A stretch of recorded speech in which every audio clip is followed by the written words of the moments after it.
Hello and welcome to Normal to Formal Podcast, episode number 25. I'm your host, Tia Young. I'm the founder of Tia Young Image and Etiquette. I help my clients learn the soft skills for success through professional development and etiquette training. The topic for today's podcast is vaccine etiquette. As we know, the world has started to open back up and people are eager to get out and socialize again now that the vaccines are available. I saw a wonderful article in the Washington Post, and it had questions and answers about vaccine etiquette that I wanted to share with you. For the past year, the coronavirus pandemic has defined our daily life, determining how we learn, work, eat, travel, and socialize.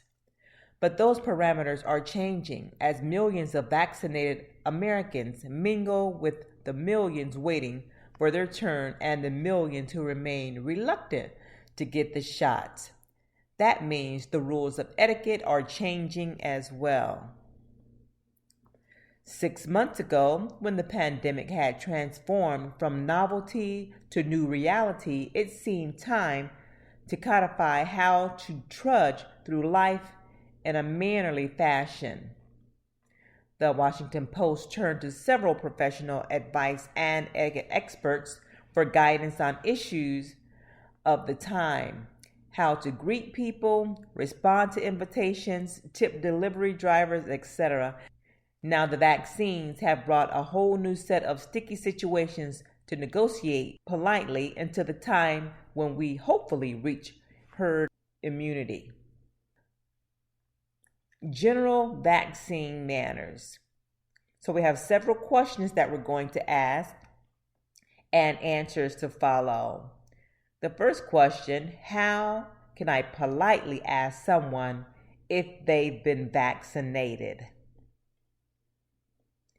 First, you have to reflect on why you're asking this question. Are you asking someone so you can determine how to safely interact with them, or are you just curious? If it is the latter, we advise against quizzing your friends. Instead, you should allow them to disclose their vaccination status when they're comfortable.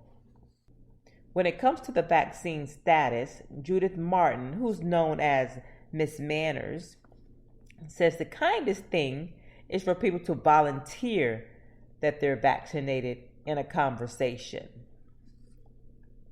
You should make it easy for people to find out without prying and certainly without delivering sermons. We don't want those sermons. I have a friend that actually, when someone does ask her if she's vaccinated, she says, "I'd rather not talk about my vaccination history with you." So it's not mandatory to answer questions even if people ask. Next question: is it rude to post a vaccine selfie on social media? We see those all the time, especially when they were first being administered. You'd see all of the healthcare professionals and the doctors and nurses getting vaccinated, down to teachers, and now almost everyone can get vaccinated 16 years of age and older. So the answer to that is, it lies in the intent of why you're asking. Why are you posting a selfie? Is it to encourage others to get vaccinated, or are you just trying to show off? So it depends on the reason. I didn't see any problem with people posting the vaccine. To me, it was just showing that they feel safe in getting it and proud that they did receive it. In a practical sense, a selfie at the clinic is a quick way for you to tell friends and family that you have been vaccinated and perhaps spur them to do the same.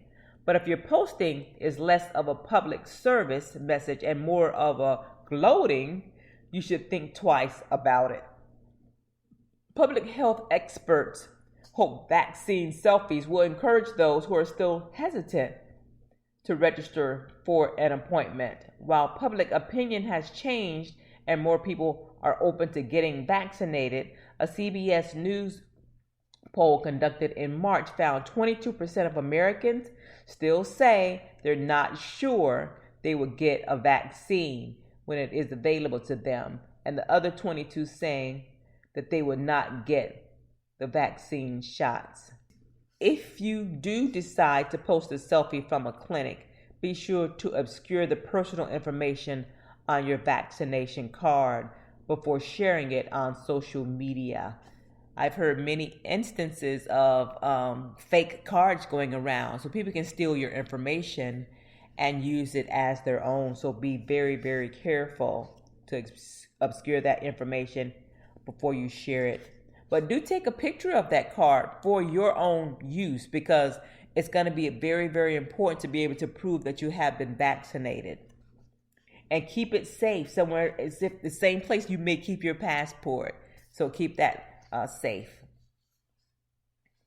Another question: is it rude to go maskless in public after you're vaccinated? Some states have lifted statewide mask mandates and some haven't. But in general, wearing a mask in public is a simple way to help strangers feel at ease when passing by. Sometimes etiquette follows the law. Sometimes etiquette surpasses the law.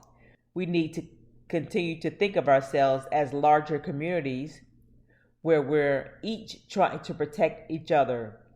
Dilemmas involving family and friends. So this next question says, I have a friend or relative I think is behaving irresponsibly. Can I say something?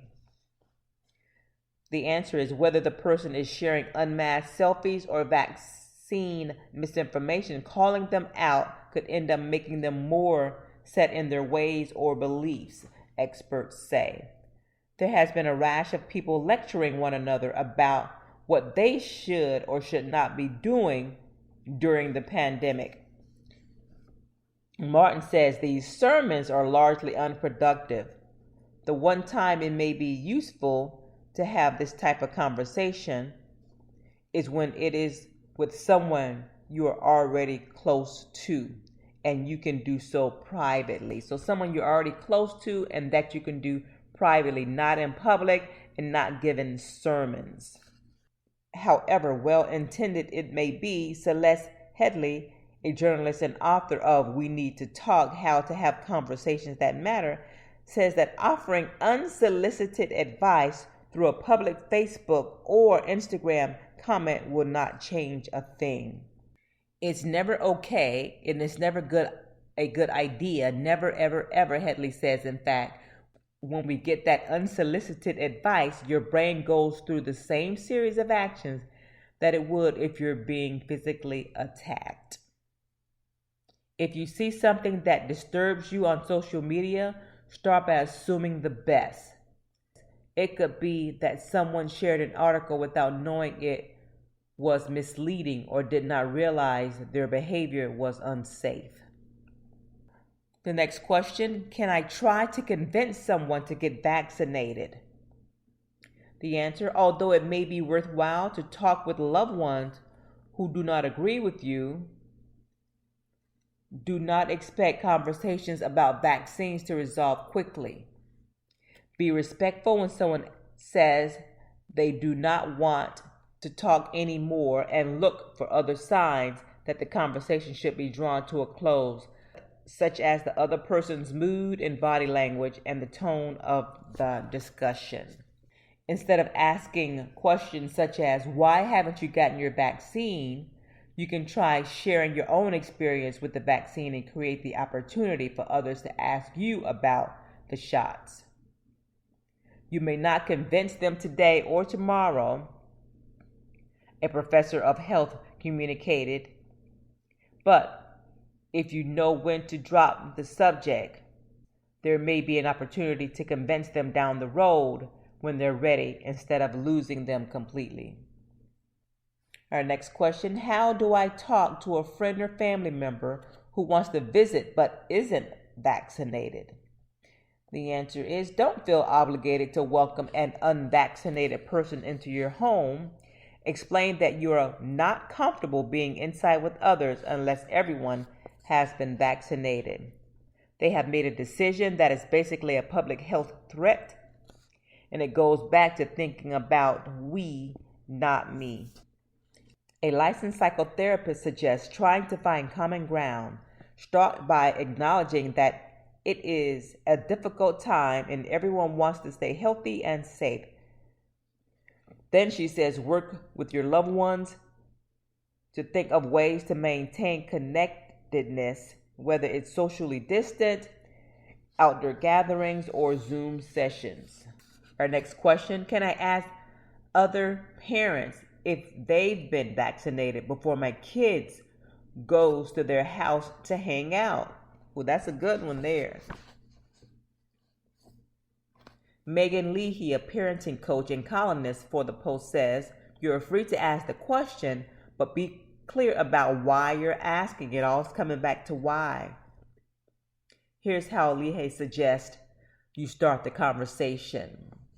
Hey, Reginald is so excited to hang out, and we are being extra cautious because my immunocompromised mother lives with us.